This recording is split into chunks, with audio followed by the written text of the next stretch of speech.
Well, a quick update on my truck driving career so far. 2 years ago, I went and received truck school training, and then I received my CDL in early November. And the next day or two, I went to work immediately for a car haul company that imports vehicles out of Canada, Vancouver, British Columbia, and Calgary and Edmonton, Alberta. Yeah, the first year we also did exports where we took vehicles from the port of Grays Harbor, Aberdeen with Dodge ProMasters, and you get two or three of those on a single deck. And you take them up to either Vancouver or again Calgary, Edmonton, and then get a load of auction cars that he had bought or other people had bought to import and to bring them back. And so anyway, that's what my truck driving, through the mountains, lots of mountain range, lots of passes, lots of snow and ice, lots of Seattle, north and south, and bumper, chugging through traffic, 2-hour chugs through traffic.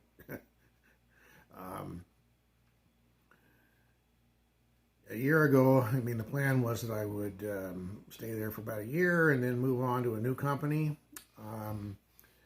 Unexpectedly, though, my father passed away in October of 2019, and unexpectedly and shockingly, and anyway, so pretty much put everything on hold. Came, a year ago, February. I was looking at other place, but that didn't really come to fruition, and it wasn't really the right fit anyway, and I wasn't really ready to move on or start something new with dealing with father passing and making sure my mom was doing okay and well situated. So that kind of, got up to COVID. We were busy up to April, and then boom, we hit the skids, and I wound up working partial hours pretty much, and some time off, some weeks off here and there through the summer. The employer, he was having, reworking his business model, if you want to put it kindly, where he had a used car dealership. He had running in Olympia for a little bit. And he had to move that off. He lost his lease there. It wasn't going well anyway, and he tried to set it up in East Pierce County, and that wasn't going real well. So there was always this money crunch. We always got paid on time. That was, of course, that's why I stayed there. But the other stuff, like equipment maintenance, we always tried. We always needed to get one more trip out of that bald tire, one more. We can't. Don't put it in the shop this week. Can we get like 1 or 2 more weeks out of it? And that the maintenance thing really wore me down, because I got a lot of you've got to fix this or you can't run. Or you need to get that fixed as soon as possible, Eric. All the inspector people were actually very respectful, to me and good to me. I didn't get any tickets on my record, and I actually kept the employer from getting any tickets. But we certainly got a lot of notices. And so, it just came to the point where in mid-October, things, maintenance problems, I was like, no, I've got to get out of here. And so I did. I left, and I thought I had another gig just about lined up, and it was hauling containers out of the port of Tacoma and Seattle, and then going to picking up containers in eastern Washington, maybe over to Idaho, even Montana. So they were looking for somebody that could, go out for 2 or 3 days and kind of do that country, and I thought I was a perfect fit for what I wanted to do. And like I say, they were all eager to get going, and yeah, we gotta go, man, gotta go. Well, I'm ready to go. And then it just fizzled out. And it was a very young company, only 2 years or under in business. My guess is they ran into COVID issues and, cash flow issues. And, you could kind of see that they were shoestringing it together a little bit.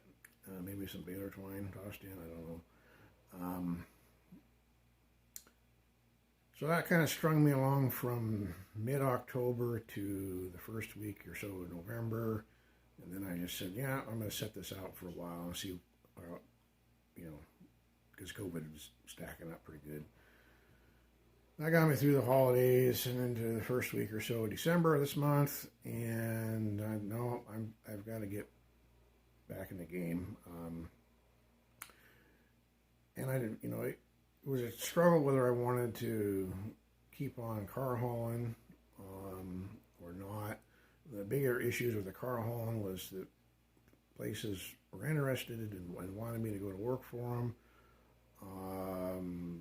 However, they were talking like, oh, you'll just be out 3 or 4 days and then back. And then when you really get further deeper, talking to the recruiter or talking to them like, oh, you're going to be out for like 2 weeks, 3 weeks. Well, that's not suitable with my situation with my mother living next door and whatnot. I can be out, 3 or 4 nights, and then back home. So I'm looking for, just for regional stuff. And so I've actually, one of those carriers popped up looking for somebody, and so it appears I'm set to go hauling new cars out of the port of Portland and the port in Tacoma, and doing, delivering to their regional new dealerships.